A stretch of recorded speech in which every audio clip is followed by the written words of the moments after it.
All right, I was talking a ton about manga. I initially started that whole rant of videos with the fact that I reread Chainsaw Man, and now I want to talk about it. So, Chainsaw Man, one of my favorite comics, hell, one of my favorite stories ever.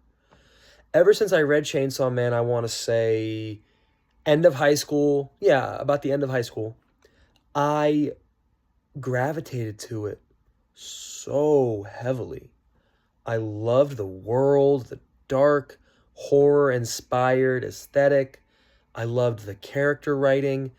Chainsaw Man is such an incredible series to me because every shonen is going to have tropes, but the way this series is written, and I've written about it so many times, Chainsaw Man's characters are written in a way where there are tropes, but it's also realistic. Now, what I mean by that is, Denji in the first part, his whole motivation was, oh, I want to, touch boobs, I want to have sex, whatever. Very realistic for a teenager, his age. I feel like in another series, in a lesser series, a series that wasn't written as well, Denji's arc would be, oh, that's not right. My real motivation should be helping people. Bro, in Chainsaw Man, people understand Denji's motivation and they either make fun of him for it or manipulate that. And I think that's just so incredibly well done.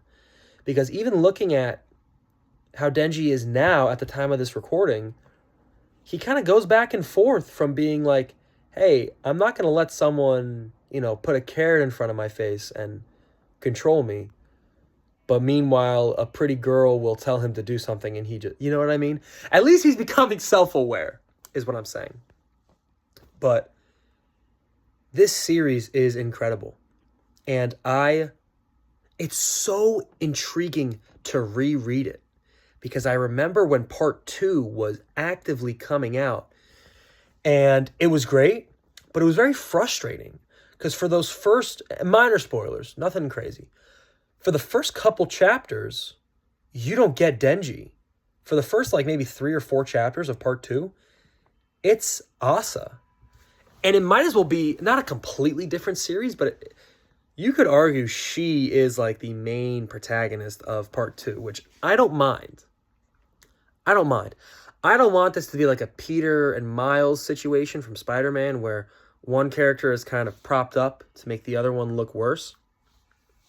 As long as Denji stays I don't think it's Chainsaw Man if it's not Denji. Chainsaw Man is Denji. That's his story. I don't mind newer characters coming in. Asa, the female incel, whatever you want to call her, she's such a damn well-written character. She is incredible.